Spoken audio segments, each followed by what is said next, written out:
Hello and welcome to Real Chat with Kat, the podcast dedicated to igniting your entrepreneurial spirit and empowering you to conquer new horizons. In this podcast, we chat with inspiring entrepreneurs on their journey to success through some amazingly insightful and expansive conversations. These episodes thrive on thought-provoking chats where our guests fearlessly explore their path to success, sharing their experiences, failures, and triumphs. No topic is off limits as we deep dive into the talked about and not so talked about pieces it takes to build a business, overcome limiting beliefs, deal with personal struggles, and everything in between that shapes our lives and our businesses. I'm your host, Kat Polsonelli, creator and founder at The Lotus Effect, where we believe that success is not just about strategies and tactics, it's about cultivating a powerful mindset and creating customized business operations that align with you and your true purpose. Whether it's mastering time management, improving productivity, enhancing leadership skills, or simply fostering a growth-oriented mindset, we'll provide you with the tools and strategies to flourish in both your business and personal life. I'm so excited to have you join us today in this episode, so get ready to feel empowered and inspired as we learn together and from one another on how to rise above challenges, break through limitations, and unlock our full potential. Let's dive in. Hello, and thank you so much for joining me today on this episode of Real Chat with Kat. I'm so excited to have you guys here with us today and my amazing guest. So you guys get ready. Miss Abigail Tiefenthaler. I knew I was going to mess it up as soon as I forgot to see. But Abigail's here with us today. So Abigail, do us all a favor. Tell us who you are, what it is that you do, and how you got into the space. Okay, well, thank you. It's Tiefenthaler, even with my little prompts, I know. So I think the easy thing is that I am probably the only Abigail Tiefenthaler, at least until there's new generations of little Abigails all around the world popping up. And, I'm a career marketer and business development person. So I've always been in the sales and marketing space. I'm a 40 plus year career marketer. So I've been doing it for a while. How did I get in the space? I grew up in it. My father was a madman, Madison Avenue, BBD&O advertising in the 60s. My mother actually worked at BBD&O as well. And after she had me and my brother about 17 months later, she actually started doing marketing work in the house and created her own business. So I was raised by advertising people, marketing people, and entrepreneurs. Wow. That's an awesome space to be in though, right? Like not a lot of people get to experience that at such a young age, to have that type of mindset when it comes to what do you want to be when you grow up. I had my guidance counselor when I was in 10th grade sit me down and go, "Are you going to college?" And I looked at him like he had six heads and said, "Yes." And I am the first in my family. I was the first in my family to graduate college and get a master's. So that's my claim to fame in the family, at least. But, he asked me, he goes, "Well, what are you going to go for?" And I looked at him and I said, "Marketing. Like, what else is there?" And in 1978, when I graduated high school and went to Pace University in New York City, which is an amazing business school, they didn't even have a marketing degree at that moment, believe it or not. Wow. So I ended up with a bachelor's with an emphasis in marketing, or like whatever it was. My master's is in strategic management with an emphasis in strategic marketing. So I have done as much as I could getting there over the years.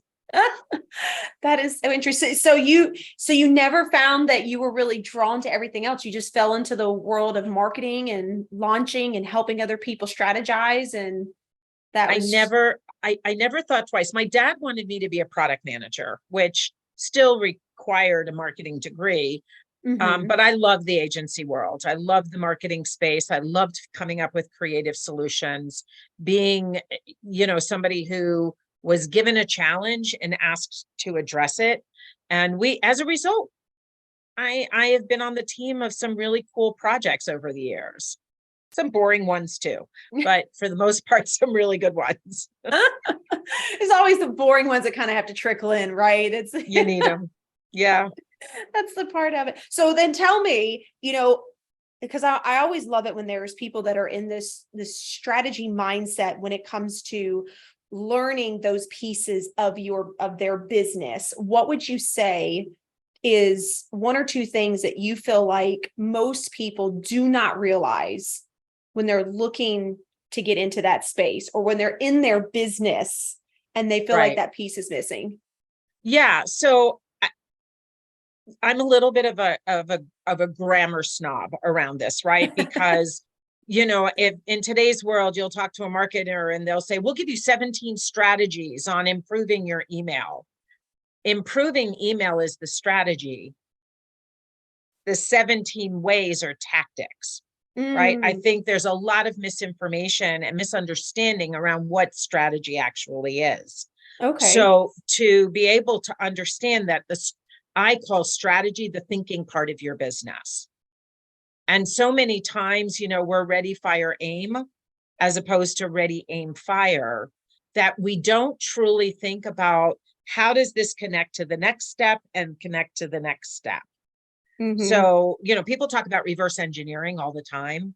They talk about, and you want to start with the end in mind, and you want to be reverse engineering, but you've got to be able to be in the moment saying, I have the choice of attending a networking thing, listening to a training, or sending out 10 emails to follow-up emails. Which one is going to get me closer to my goal, whatever that goal is?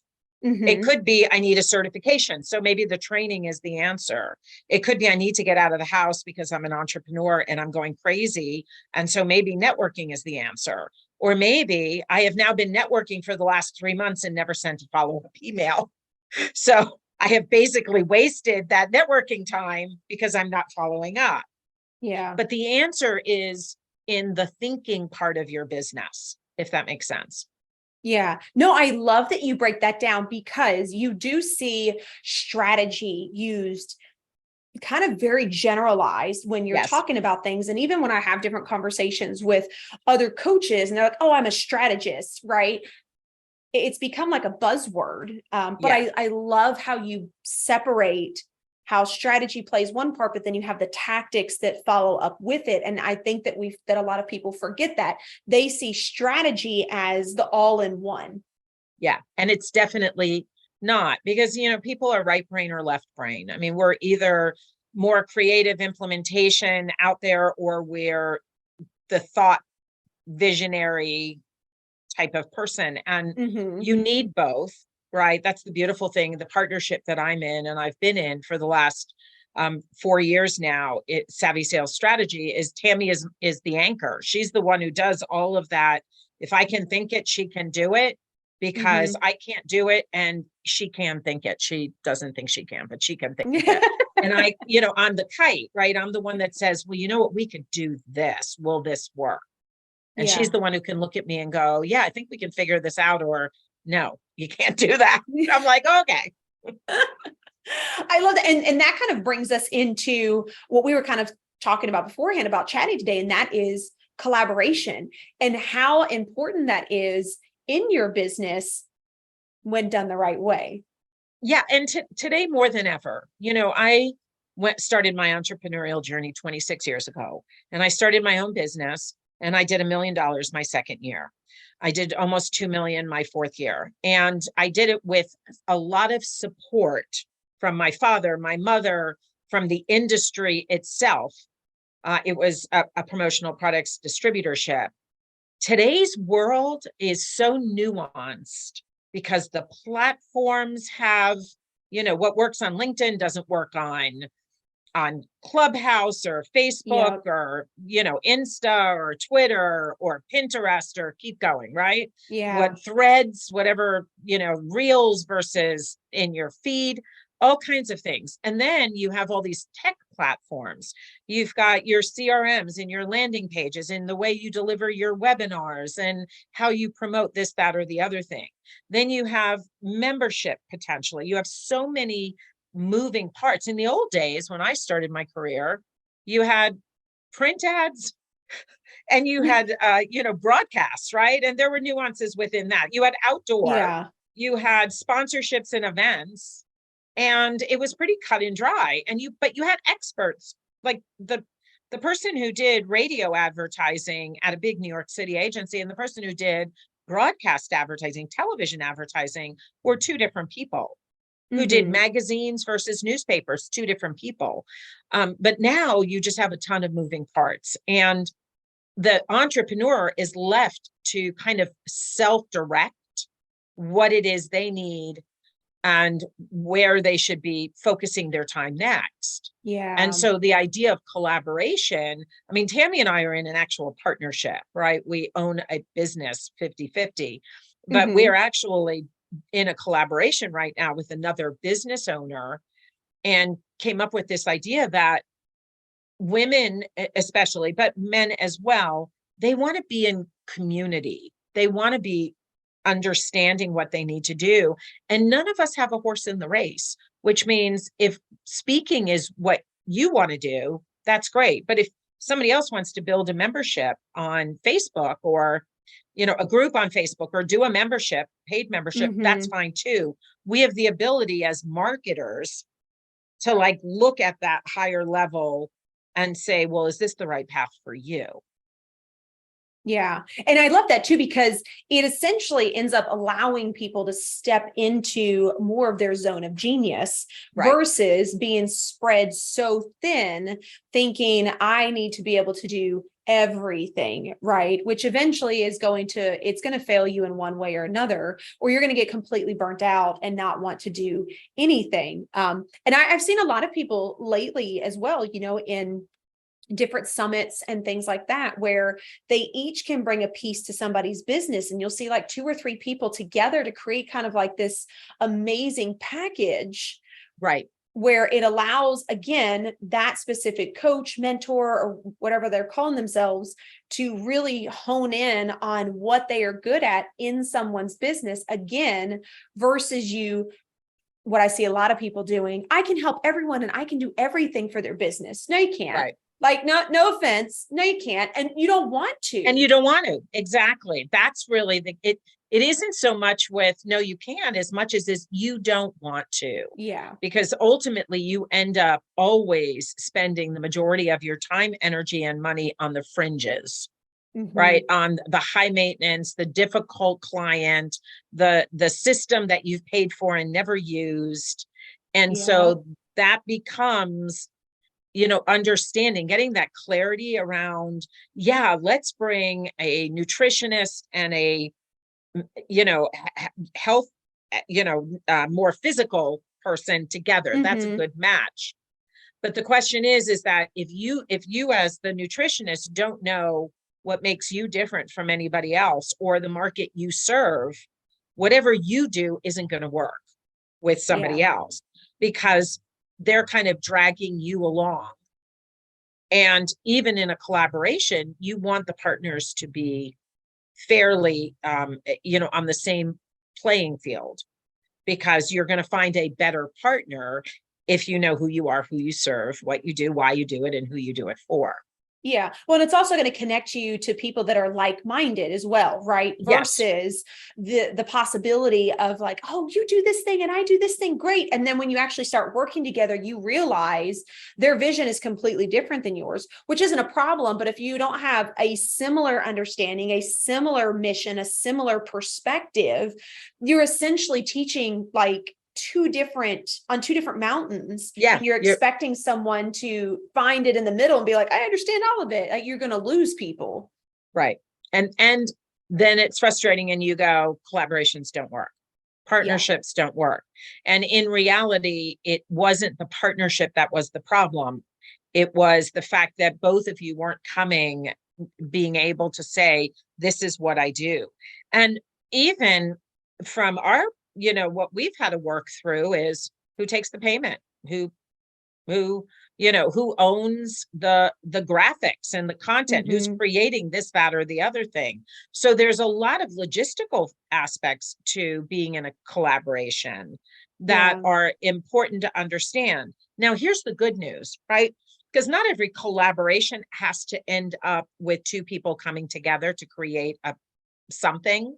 It can be just being in a community where people are willing to give and collaborate their expertise and their resources and their support.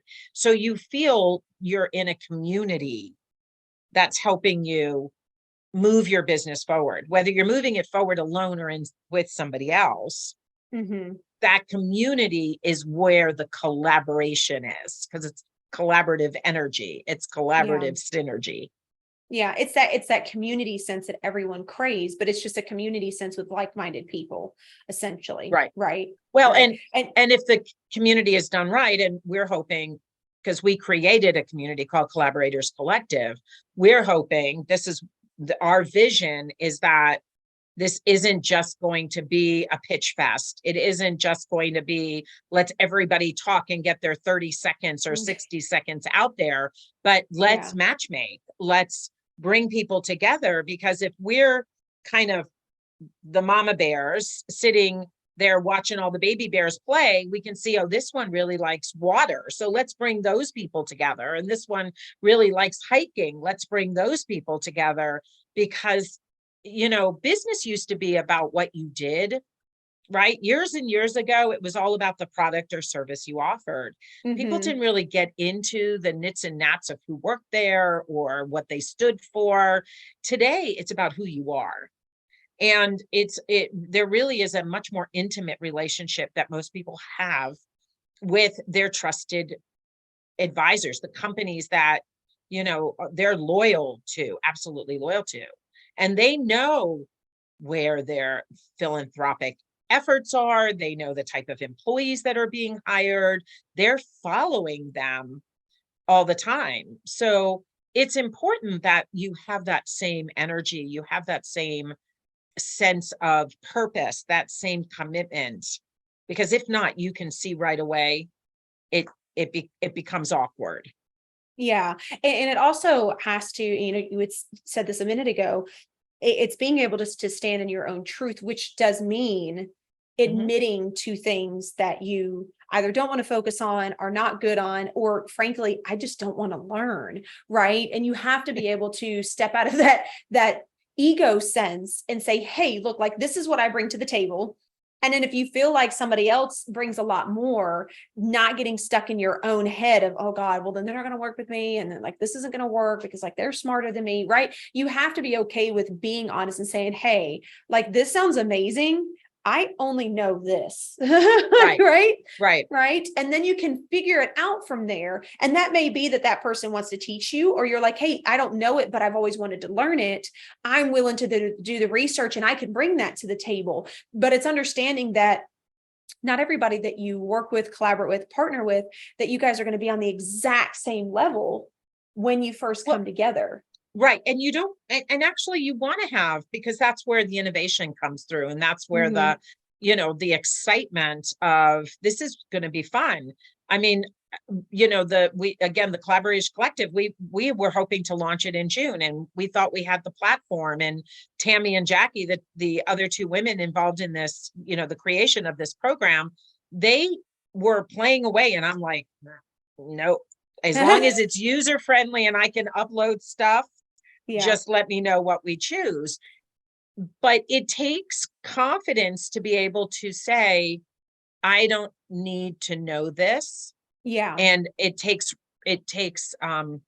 belief in the partner that they are doing something that is for the good of the whole, not, not on their own. So it's interesting. I mean, a lot of people will say, I've never had a successful partnership, and it's about relationships. I mean, I don't know if I don't want to pat myself on the back, but I've been married 33 years. Next in 2 weeks, I think that's whatever the 8th is. My kids actually are 28 and almost 31, and they want to travel with us, and we want to travel with them. So we must have done something right, because I have girlfriends who don't talk to their daughters. And so there's something about just being able to be honest with who you are, so you can be honest with other people. Yeah, definitely. Now, in the fact of collaboration, let's say that someone is just thinking about it, right? They've got this grand idea and they know that if they had other people involved, they could make it better.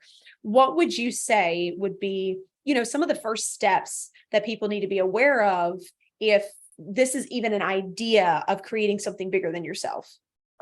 Yeah, that's a really great question. I mean, the first thing that I would say to anybody who might say, I've got something that's bigger than I can do myself or I want to do myself, is I would take a look and say, okay, well, what's my part of it going to be? Right. So as a strategist, I'm going to go back to the thinking part of the business, right? And then what are my gaps? What is it that really will make this the program? So when you start identifying, I want a yoga person versus a CrossFit person, or, a competitive bodybuilder, right? Going back to that nutrition, Yeah. who am I?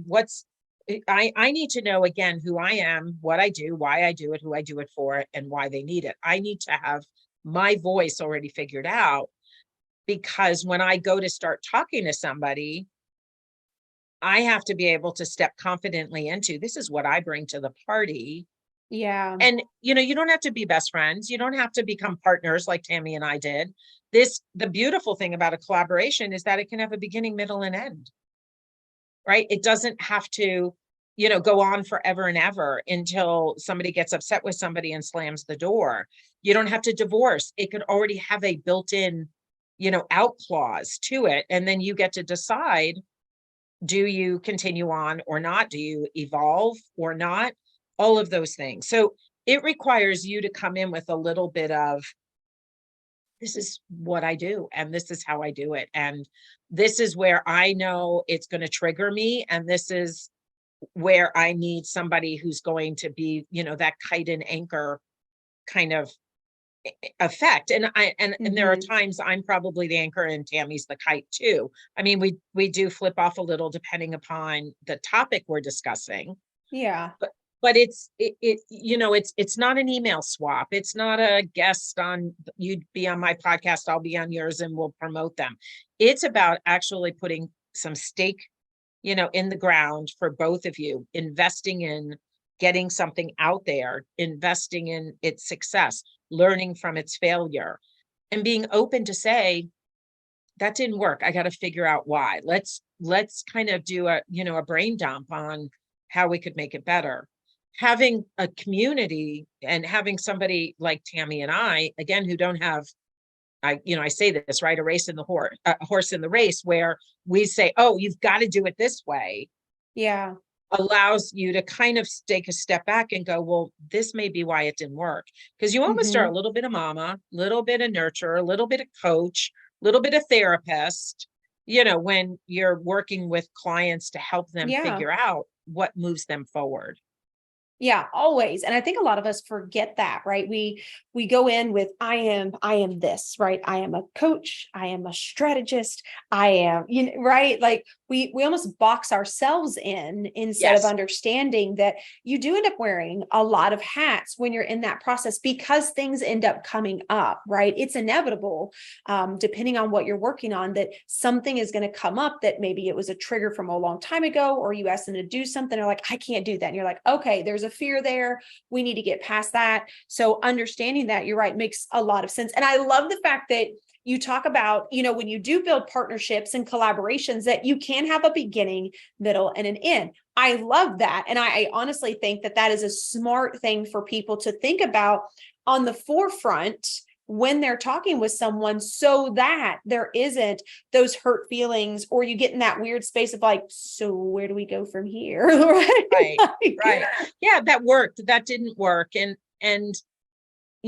business is about changing the way you look at things, right? You're not a practitioner. You're not running a practice. You are running a business. So your service is the end product of that business effort. And collaborations aren't right for everybody. But again, even in a community like this, where you can still benefit from other people identifying resources and new ways of doing things, and how do you get support, it works both ways. And sometimes it's just about the energy of moving forward and realizing that there's things you can do that you didn't know you could do.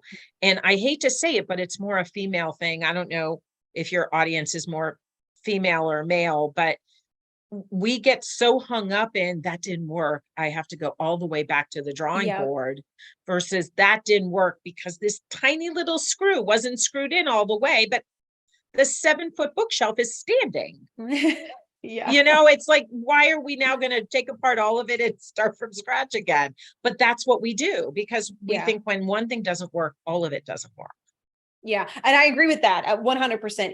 It's funny because, I have 2 boys and I have my husband and so I'm surrounded by a lot of males, and it is interesting seeing the difference in when traditionally women tend to mess up or something doesn't work, that piece of perfectionism kind of comes in. We're like, oh, well, we got to fix the whole thing. Right. Where the guy's just like, nah, I'm just put some duct tape on it. It'll work. More speckle. It'll be fine. Right. There are guys out there, right, that do have that perfectionism piece and everything's got to be done a certain way. So this isn't, gendered against gender, but it is interesting if you really step back and you look at it wholeheartedly in the realm of society, that it is, and they even talk about that when it comes to women getting certain positions, right? In the corporate realm, where a guy will be like, nah, I got half the qualifications. Let me just go for it. Where the woman will be like, well, I can't do this. I don't have experience in this. So maybe I just won't put in for that one. Right. I mean, I'm not ready. I literally just talked to a friend the other day and I laughed so hard because he was looking at applications and I was like, how are you doing? He's like, I just, put it in and let them make the decision. I was like, I'm sorry, what? And he was like, yeah, I mean, I could do most of the stuff. And I immediately was like, there is no way that I could do that. I don't think that my head would let me push the enter button to send it. Yeah. And again, the challenge today where you've got everything online and you have no idea who you're even applying to in some cases, the company, a recruiter, we have no idea. It could say Excel. We could find out that that's all of 0.1% of the job description. Mm-hmm. And yet we'll say, no, we can't do it because we don't know Excel, and not realizing that Excel can be taught, first of all, done by your 13-year-old kid. And secondly, can be taught to you very quickly. Yeah. So a lot of it is, being open. And I'm as much a perfectionist. I have not hit that submit button as many times as everybody else has, and then more. And yet at the same time, at some point, you just kind of have to barrel through it. What's the hardest thing somebody is ever going to do is they won't answer the phone. They'll shut the door in your face. They'll say no. They'll be rude. It's not fatal. Yeah. That's what we forget.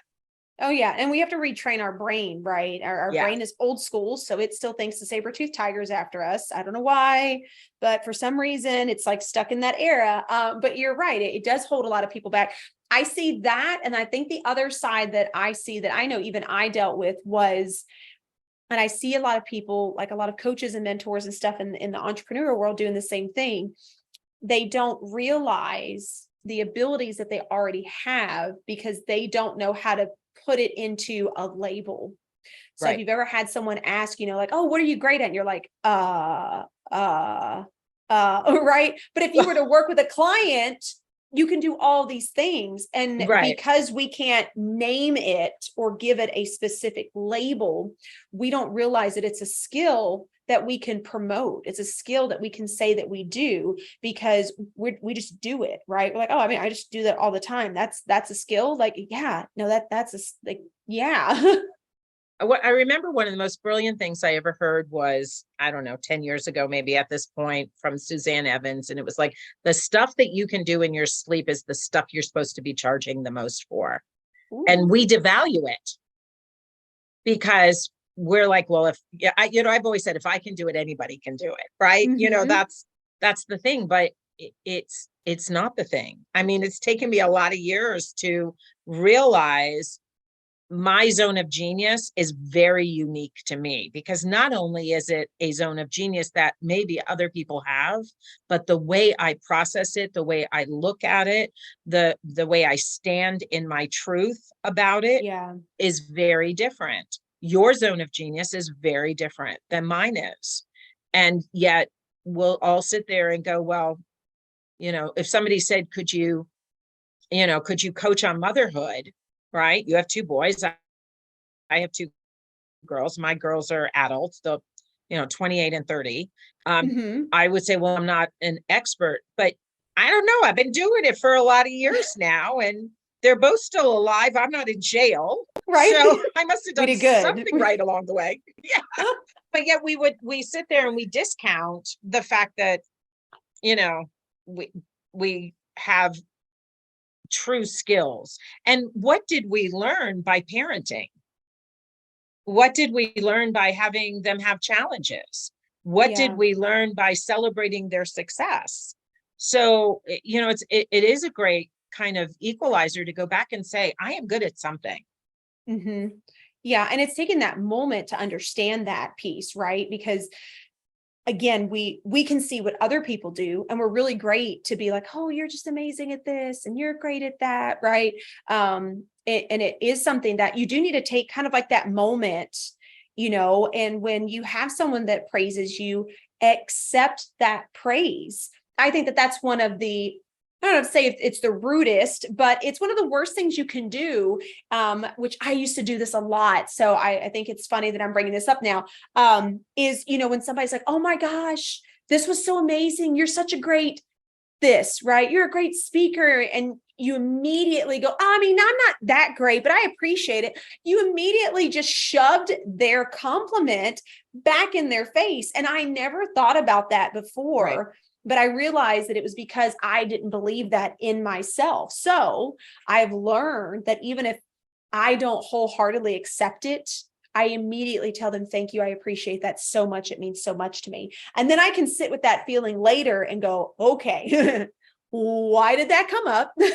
Why do I not think I'm that great at that? Right? Because it's so easy for us to get in that cycle and just be like, oh, it's no big deal. No, I'm not that good at this, and again, that's you discounting yourself, like you said. So we have to learn to stop in those moments, pause before we open our mouth, and really think before we speak or before we act, so that we can learn to start appreciating those pieces of us that, you're right, do make us unique. They do make us different. And I can't teach everybody in the world of the things that I want to do, nor are they going to be receptive to it. So even if I had someone that taught the exact same thing that I do, which I know because I just met someone, they're a little bit more strategic and strict, and this is how it's done. And I'm a little bit more like, hey, let's figure it out. Like, how can I help you? Let's take a minute to breathe. Right. It's the same thing. We literally teach the same thing, but her technique's slightly different and my technique's slightly different, right? The perspectives are just different. Then you're going to find people that are going to align with both. And we forget there are enough people in this world to go around. Yeah. Scarcity is not as scarce as it seems. You're absolutely right. Yeah, definitely. So, as we continue talking about being in your zone of genius, if you've got someone that is constantly kind of going back and forth, right? Like they think they're good at this, but they're not. Is there something that you would say has helped you or has helped other clients that you've worked with to give someone a tool of like a way to kind of grab onto that and really start redirecting those negative thoughts? I think it depends on where it's coming from. I mean, there are certain things that are really above my pay grade and our pay grade. And that's truly where a mindset coach or somebody is going to come in and say, okay, we need to get to the root of the problem before we move on. If somebody is hemming and hawing over, what their MO is, I'm going to do this. It doesn't work. I'm going to do this. They're flitting from flower to flower, right? They're a little bee just trying to figure out, I'm going to get nectar from all of these places, but then I don't spend long enough time to get nectar from any of them, or however bees and birds work, or bees and flowers, I should say. now it becomes, all right, what we want to do is slow them down. And what we want to do is say, we're going to commit to something for 90 days. And I would almost, it used to be 90 days, things worked in quarters. I'm almost ready to move that into 6-month timeframes. Because again, if they're using non-paid ways of trying to build their business or trying to build visibility or trying to, focus on getting clients, right? 3 different strategic directions, right? Building visibility is different than building clients. The actions are different. Now we have to get them to understand that this is the goal we're focusing on. So these are the activities, and we need to be measuring along the way so we can tweak, but we're not going to get ourselves, all in a tizzy because something didn't work in 24 hours. And so that's why I'm saying we're slowing them down.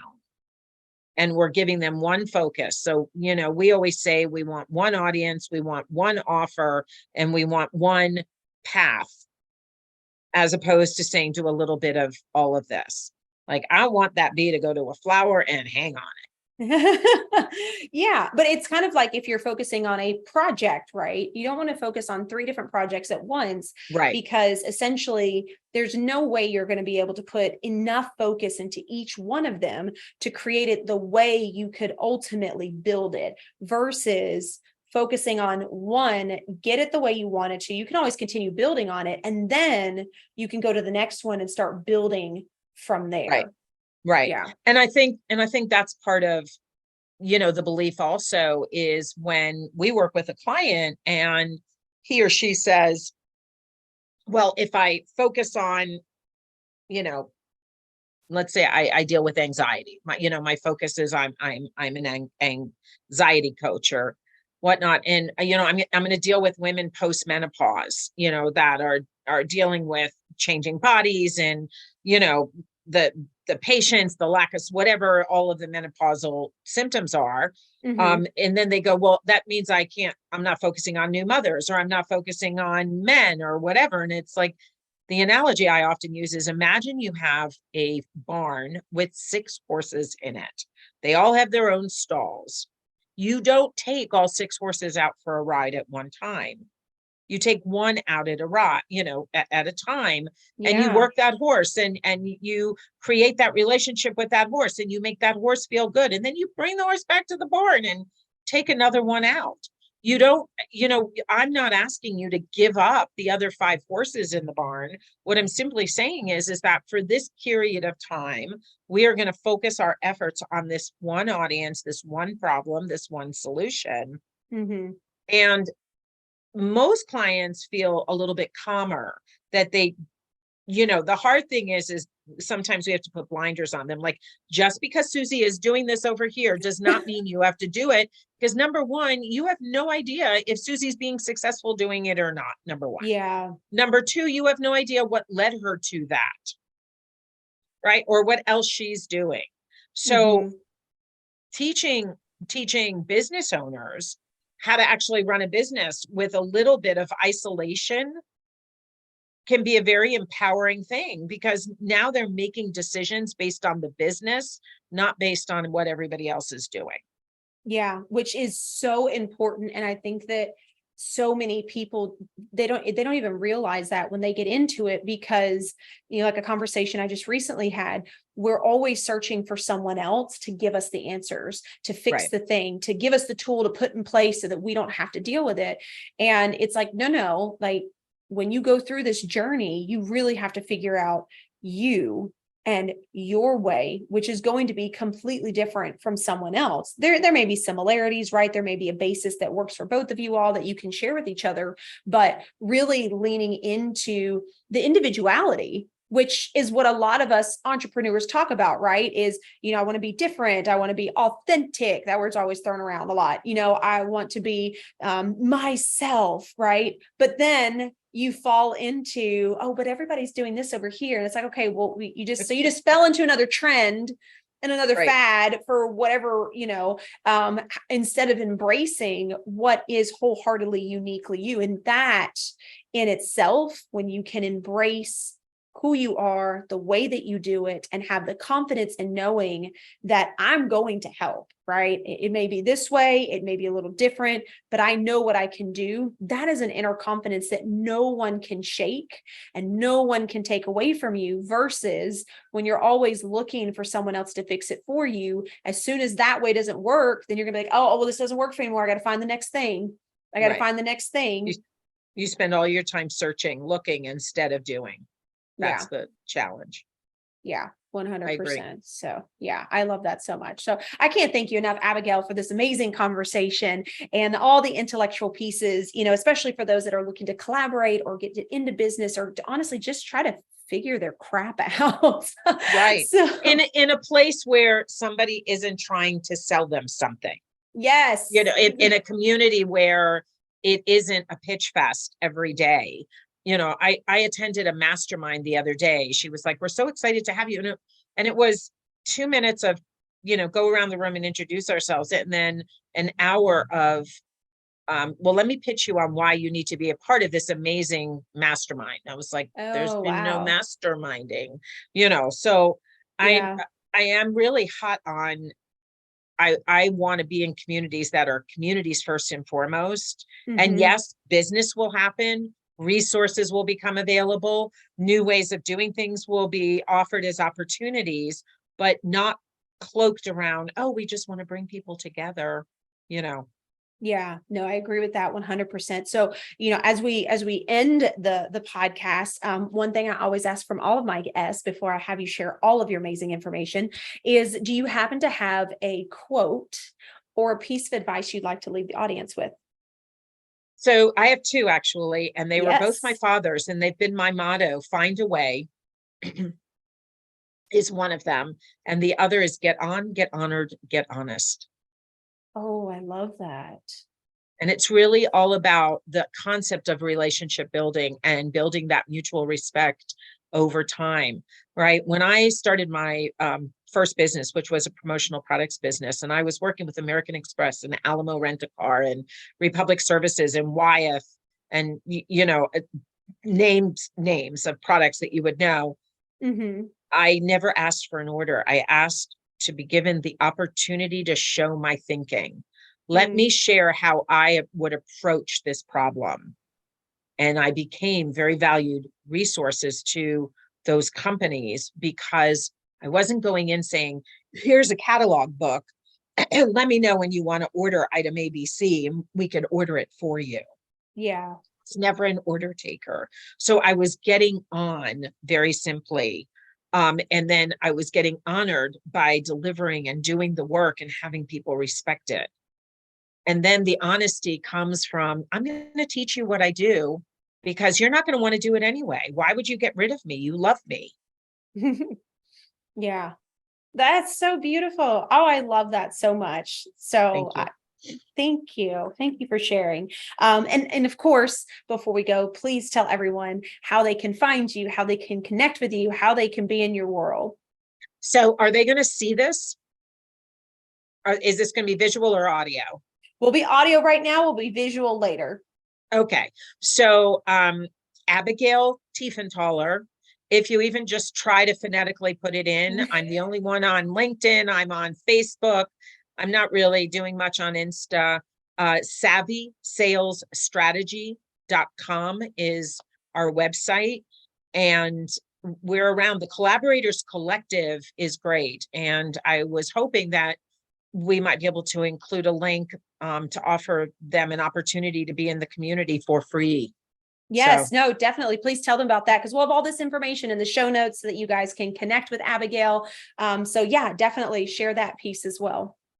So the Collaborators Collective is actually a community that we were hoping to launch this summer, and then we got tied up in tech things, which was not my area. So everybody else was playing and saying, well, I think this is better. We finally have found it. We're hoping to launch this fall. And it's free for anybody who comes in now, and they will be given 3 free months once we launch.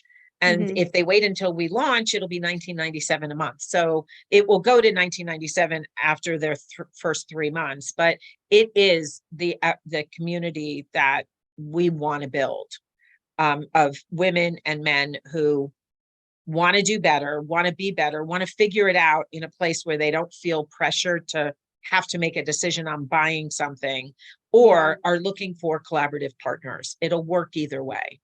I love that. I think that's amazing. And I think that people are really craving that now, right? Everybody's getting tired of being involved in networking. And then it just becomes this, like you said, this sales fest.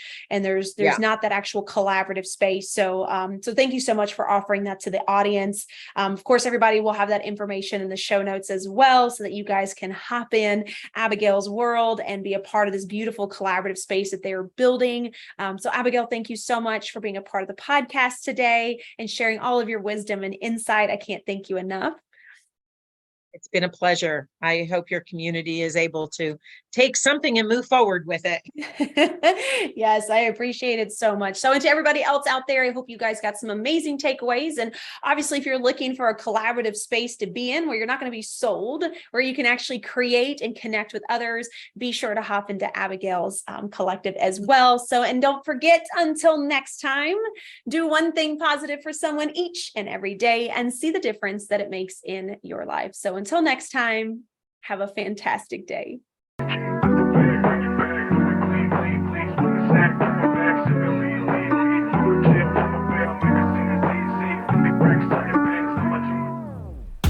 Hello again, and thank you so much for being a part of the podcast today. If you enjoyed this episode and it brought tons of value, we ask that you please share, like, and subscribe.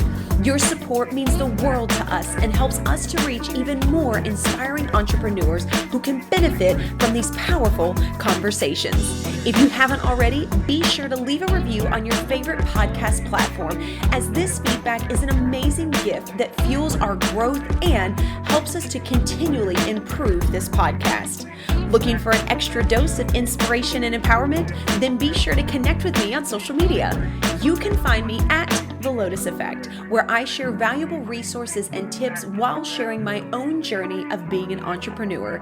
And if you're interested in learning more about my coaching programs and services, be sure to check out my website at the-lotus-effect.com.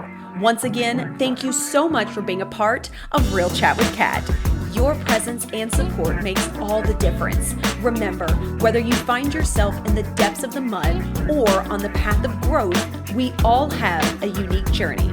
And just like the lotus, some of us start in the dirtiest of mud, yet as we rise and grow, we blossom into something beautiful, unique, and truly one of a kind. To all of my visionaries out there, keep rising and growing as you create your own Lotus Effect.